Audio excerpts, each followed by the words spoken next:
100% job గ్యారంటీతో ISTTM business school admissions open. నమస్తే, నేను Keshav. Welcome to Suman TV.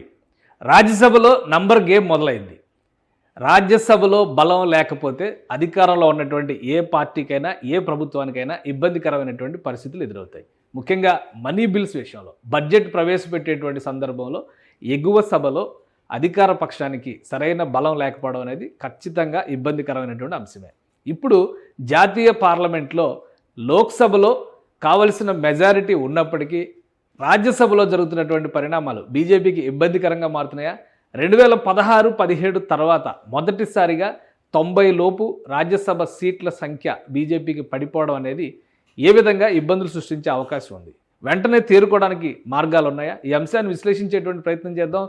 జాతీయ పార్లమెంటు సంగతి చూస్తే కనుక పార్లమెంట్లో లోక్సభ అలానే రాజ్యసభ ఉంటాయి. రాజ్యసభలో ఉన్నటువంటి నంబర్స్ ప్రకారం మన దేశంలో 245 పార్లమెంటు స్థానాలు ఉన్నాయి. ఇందులో బలమైనటువంటి అధికారం ఉన్నటువంటి పార్టీకి ఖచ్చితంగా నంబర్ ఎక్కువ ఉండాల్సినటువంటి పరిస్థితి ఉంటుంది. కాబట్టి ఇక్కడ ఈ నంబర్ షేర్ ప్రకారం చూస్తే కనుక బీజేపీకి ప్రస్తుతానికి 86 స్థానాలకి బీజేపీ సంఖ్య పడిపోయింది. అంటే 245 సీట్లలో కనీసం 123 సీట్ల పైన ఉన్నటువంటి పరిస్థితి ఉంటేనే అది మెజారిటీ కింద మనం కన్సిడర్ చేస్తాం. ఎందుకంటే 50% అబవ్ 50% ఉండాల్సినటువంటి పరిస్థితి ఉంది. కాబట్టి ఇందులో 123 సీట్లు వస్తే బీజేపీకి లేదా అధికారంలో ఉన్నటువంటి ఎన్డీఏ కూటమికి మెజారిటీ ఉన్నట్టు చూడాలి. కానీ బీజేపీకి ప్రస్తుతం 86కి పడిపోయినటువంటి పరిస్థితి సీట్ల సంఖ్య. అలానే ఎన్డీఏ పక్షాలతో కలుపుకొని చూస్తే కూడా ఆ నంబర్ చాలా తక్కువగా ఉంది. ఇది రాబోయేటువంటి రోజులు అంటే ఇప్పుడు కావాల్సినటువంటి మ్యాజిక్ ఫిగర్ 123కి చేరేటువంటి పరిస్థితి ఎన్డీఏ పక్షాలకు కూడా లేదు. కాబట్టి ఇది ఎలాంటి ఇబ్బందులు సృష్టిస్తుంది? ముఖ్యంగా ఇక్కడ ఉన్నటువంటి నంబర్స్ ప్రకారం చూస్తే పార్టీల పరంగా ఏ పార్టీకి ఎన్ని సీట్లు ఉన్నాయనేటువంటి విషయాన్ని ఒకసారి విశ్లేషించేటువంటి ప్రయత్నం చేద్దాం. బీజేపీకి ప్రస్తుతం 86 స్థానాలు ఉన్నాయి. అలానే ఎన్డీఏ పక్షాల్లో చూస్తే జేడీయూ తర్వాత సెకండ్ లార్జెస్ట్ పార్టీగా మనం కన్సిడర్ చేయాల్సి ఉంటుంది. 4 స్థానాలు ఉన్నాయి. ఇక్కడ 86 స్థానాలతో బీజేపీ అగ్రస్థానంలో ఉంది. ఎన్సీపీ ప్రఫుల్ పటేల్ వర్గానికి సంబంధించింది 2 సీట్లు ఇక్కడ ఉన్నాయి. అలానే జేడీ సెక్యులర్ 1, ఇక శివసేనకి సంబంధించి ఎస్హెచ్ఎస్కి సంబంధించి 1, అలానే ఆర్ఎల్డి, పిఎంకే, ఏజీపీ, టీఎంసీ ఎం, ఇది తృణమూల్ కాంగ్రెస్ కాదు, ఎన్పీపీ, అలానే ఆర్పిఐ, యూపీపీఎల్, ఇవి అన్నీ కూడా ఒక్కొక్క స్థానం ఉన్నాయి. రెండు ఇండిపెండెంట్లు, అంటే ఇండిపెండెంట్గా గెలిచినటువంటి ఉన్నటువంటి 2 ఎంపీలు బీజేపీకి ఇక్కడ మద్దతు ఇస్తున్నారు. అలానే మిగతా పార్టీల పరంగా చూస్తే ఎన్ఓఎం ఇక్కడ కూడా 0లో ఉంది. ఇక సో కాంగ్రెస్ పార్టీకి 26 సీట్లు మాత్రమే కాంగ్రెస్ పార్టీకి ఉన్నాయి రాజ్యసభలో.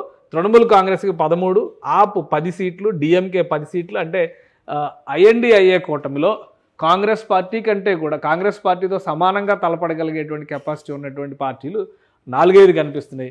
డిఎంకే, ఆర్జేడీ, అలానే సిపిఐకి 4, సమాజ్వాదీకి 4, జేఎంఎం 3. సో వీళ్ళ నంబర్స్ కూడా మళ్ళీ పెరిగేటువంటి అవకాశం ఉంది. ఓవరాల్గా ఐఎన్డీఐఏ సీట్లు 87, ఒక్క బీజేపీ సింగిల్గా చూస్తే 86 స్థానాలు, ఐఎన్డీఐఏ పరంగా చూస్తే 87 స్థానాలు, అలానే ఎన్డీఏ పరంగా చూస్తే 110 స్థానాలు మాత్రమే ఉన్నాయి. ఇంకా 13 స్థానాల షార్టేజ్ కనిపిస్తుంది ఎన్డీఏ కూటమికి. అలానే నాన్ అలైన్డ్ పార్టీస్లో వైఎస్ఆర్సీపీకి 11, BJD 9, BRS 4, AIADMK 3, BSP 1, MNF 1, ఇవి కనిపిస్తున్నాయి. అయితే ఇక్కడ కీలకమైనటువంటి అంశం వేకెంట్ స్థానాలు, ఖాళీ అయినటువంటి స్థానాలు 19 సీట్లు ఉన్నాయి. సో అతి త్వరలోనే వీటికి సంబంధించి నోటిఫికేషన్ రిలీజ్ చేయడానికి, దాన్ని ఆ ఎన్నిక ప్రక్రియను పూర్తి చేసేందుకు కావాల్సినటువంటి కసరత్తుని కేంద్ర ప్రభుత్వం ఇప్పటికే ఎలక్షన్ కమిషన్కి విజ్ఞప్తి చేసినట్టుగా తెలుస్తుంది. ఈ క్రమంలో ఈ 19 స్థానాల్లో అస్సాం నుంచి 2, బీహార్ నుంచి 2, హర్యానా నుంచి 1, అలానే జమ్మూ కాశ్మీర్లో 4 స్థానాలు ఖాళీ ఉన్నాయి. సో ఇక్కడ మధ్యప్రదేశ్ 1, మహారాష్ట్ర 2, రాజస్థాన్ 2, తెలంగాణ 1, త్రిపుర 1, నామినేటెడ్ 4 సీట్లు ఖాళీ ఉన్నాయి. సో ఈ లెక్క ప్రకారం చూస్తే జమ్మూ కాశ్మీర్లో ప్రస్తుతానికి అసెంబ్లీ లేదు కాబట్టి ఇవి వేకెంట్గానే ఉంటాయి ఈ 4 సీట్లు.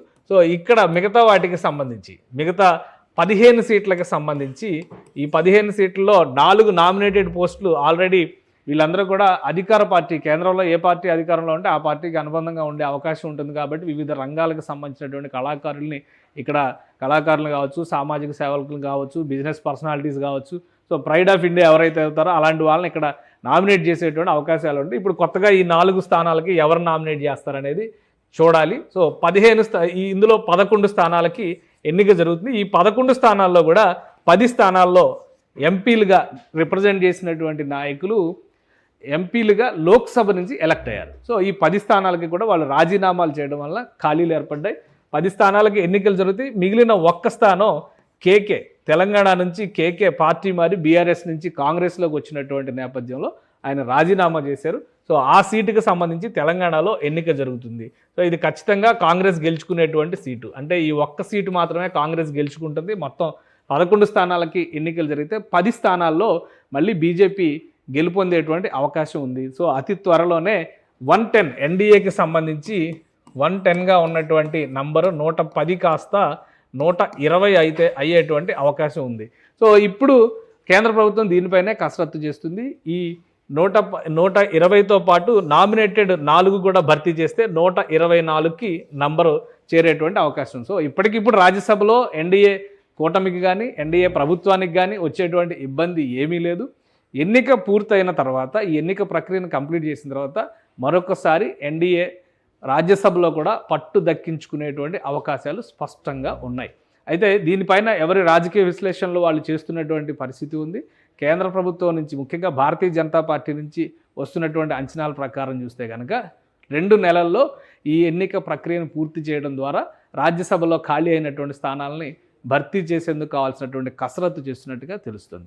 సో రాజ్యసభలో ఎన్డీఏ కూటమికి బలం లేదు అనేటువంటి ప్రచారం తాత్కాలికం మాత్రమే.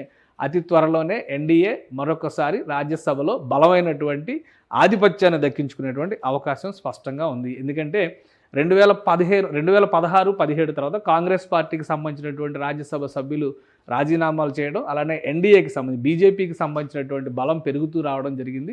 సో ఇప్పటికిప్పుడు అక్కడ బలాలు తారుమారు అయ్యేటువంటి అవకాశం లేదు. కానీ సింపుల్ మెజారిటీకి విఘాతం కలిగేటువంటి అవకాశం ఉంది. కాబట్టి ఎన్డీఏ కూటమి ప్రస్తుతానికి 110 స్థానాలకే పరిమితమైంది. కాబట్టి ఈ ఖాళీల భర్తీ ప్రక్రియలో 14 సీట్లు ఎన్డీఏకి దక్కేటువంటి అవకాశం స్పష్టంగా ఉంది. ఒకే ఒక్క సీటు ఐఎన్డీఐఏకి దక్కేటువంటి అవకాశం ఉంటుంది. జమ్మూ కాశ్మీర్కి సంబంధించినటువంటి 4 రాజ్యసభ స్థానాలకు సంబంధించి మాత్రం అక్కడ అసెంబ్లీ ఎన్నికలు పూర్తయ్యే వరకు ఖాళీగానే ఉండే అవకాశం ఉంది. సో అతి త్వరలోనే ఎన్డీఏ రాజ్యసభలో మరొకసారి ఆధిపత్యాన్ని సాధించే అవకాశం స్పష్టంగా కనిపిస్తోంది. సుమన్ టీవీలో మీ పర్సనల్ అండ్ బిజినెస్ ప్రమోషన్స్ కోసం కింది నెంబర్కి కాంటాక్ట్ చేయండి.